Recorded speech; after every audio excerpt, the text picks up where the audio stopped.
Hello friends and welcome to Fire Emblem discussion. So according to the poll that we put up a few days ago, Azure Moon will be the next route we tier, or the first route we tier I should say. So today I want to go over some of the things that we're going to be looking at, especially when looking at a specific route. And I also want to go over some of the rules of the tier list so there's no confusion and we all know what our goal is, okay? So first things first, let's go over the rules of this tier list. Number one, this is going to be considered a maddening no new game plus playthrough. So a fresh save file on maddening. This will be in Azure Moon, so you pick Blue Lions from the start. And we're going to be considering recruitment as a factor. How easy is a unit to recruit? How well do they auto level? How much can they participate in battle? Meaning, how available are they? How quickly you can get them, all sorts of different things like that, while also taking into account their own personal attributes, like their own personal abilities they can learn, their skill levels, their ability to get into certain classes that are deemed better than others, and such things as that, their unique spell list, all sorts of things, right? And we are going to be considering a specific play style. So often in Fire Emblem, there's talk of LTC or low turn count play, or speedrunning and stuff like that. We're not going to be taking any of those into account. What I want to talk about is playing quote-unquote efficiently. That's what we here in the Fire Emblem community call it. You're trying to play optimally by you're trying to beat maps relatively quickly, but you're not trying to LTC the game. You're not trying to save every single turn. You're not going to restart a map because you could save a turn here or there. You're just trying to play through the game. You're not grinding. You're not abusing the boss for extra experience. You're not doing excessive, you're not taking an excessive amount of time to get through maps.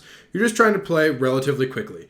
And by quickly, I mean in turns. You're trying to play the game in a relatively small amount of turns compared to someone who might grind for the entire game or will be very turtley, which means keep all your units together and move just a couple spaces at a time to keep them safe. We want to avoid that kind of thinking. We want to think about who can help us beat maps quickly and efficiently without grinding. First, but the thing I really want to go over today, I feel like we get a lot of that stuff, but I want to go over recruitment and how that is really going to play a large role in this tier list.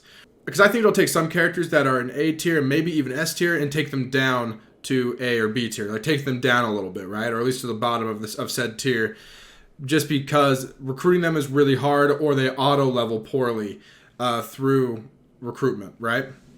So let's go over that really quick just to give you an idea of what I mean.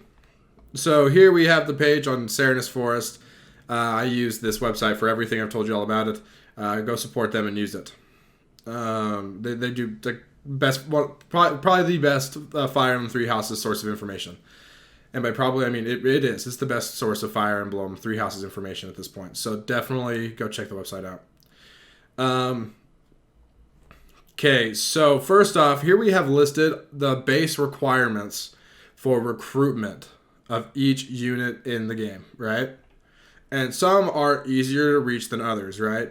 We have some like Caspar, who only needs 10 strength and C in brawling to get, which sounds easy, but the 10 strength is easy, the C brawling is less so.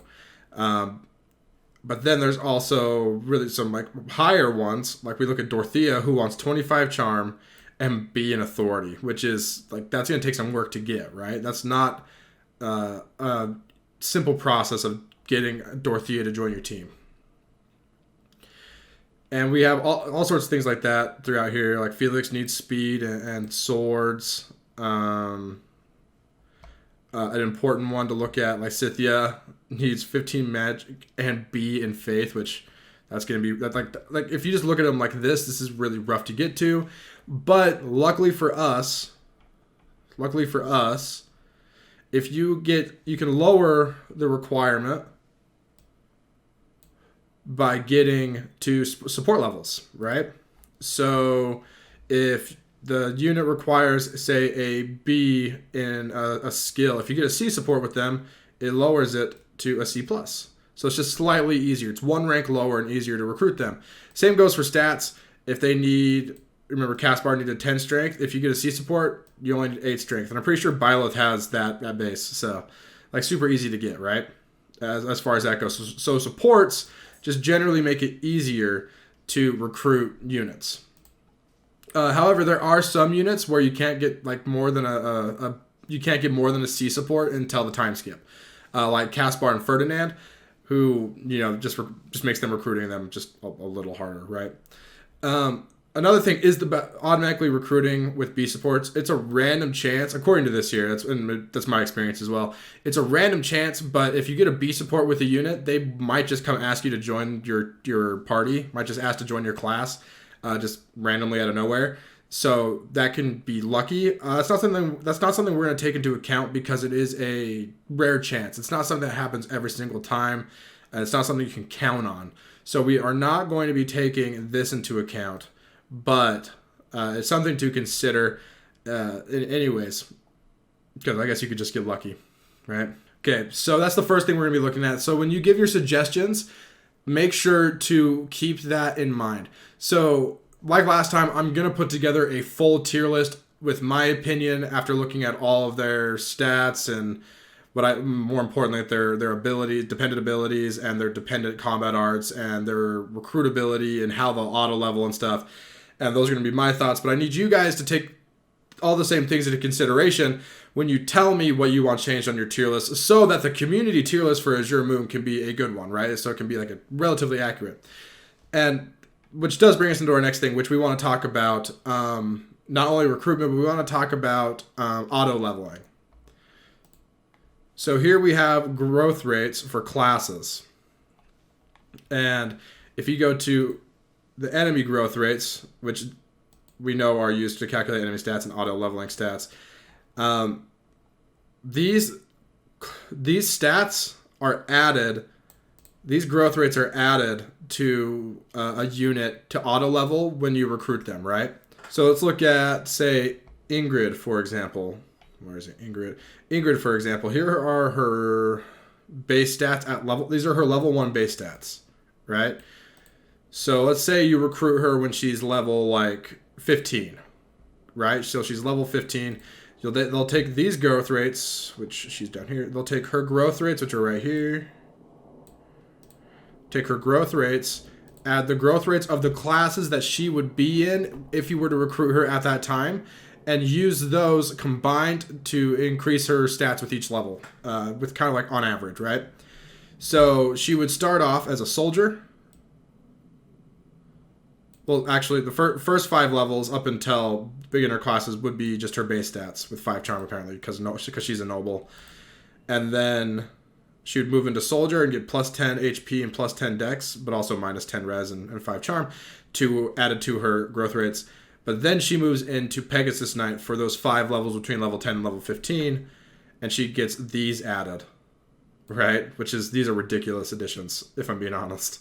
These Pegasus Knights at 15 strength, 10 speed, 25 defense, 25 resistance, and 10 charm. Like, yeah, it's pretty good. It's pretty good. And all that put together, you think about all that. What that means is that Ingrid is a good late recruitment. The later you recruit Ingrid, the better she's going to be because she gets to use these really good enemy auto level stats. Really good enemy auto level stats. So that she can, she'll end up being a good chunk better in most cases if you let her auto level and recruit her late than if you were to recruit her ASAP, right? And these are all things to consider. That was probably a bad example because Ingrid is in Azure Moon. But I just wanted to give that as an example, and so that you guys can keep an eye on that when I put up this tier list. That's my opinion. Then we can get your opinions thrown in there and get it all shaped and formed to be our community tier list for Azure Moon. But yeah, that's going to be about it. That's all I really want to talk about. I just wanted to talk about recruitment and auto leveling. If you have questions about recruitment and auto leveling, leave them in the comments. I'll answer them the best I can. Or if you know the answer to someone's question, please answer it. I can't get to all of them. I read everybody's comment, but I don't have time to answer everybody's questions, just because that's how life is. Yeah, things to do, right? So thank you for watching, friends. I really appreciate taking the time to watch this all the way through and to be willing to share your thoughts in the comments. It means a lot to me. It means a lot to Maggie. We really appreciate all the support you guys give us. And make sure to subscribe if you're new to the channel. You want to keep up with these tier lists and other fun videos we do. And I don't know, I haven't mentioned it in a while, but I stream every day. I stream every night at 7 p.m. Pacific Standard Time, and sometimes I just stream randomly earlier during the day, sometimes for fun. So if you want to check those out, subscribe as well, and just keep an eye out. We have a good time. Come talk, and we try to have a really good interactive environment, especially when Maggie's there, because she loves you guys and loves talking to you. But yeah, so that'll be all for today. So thanks for watching, friends, and yeah, bye.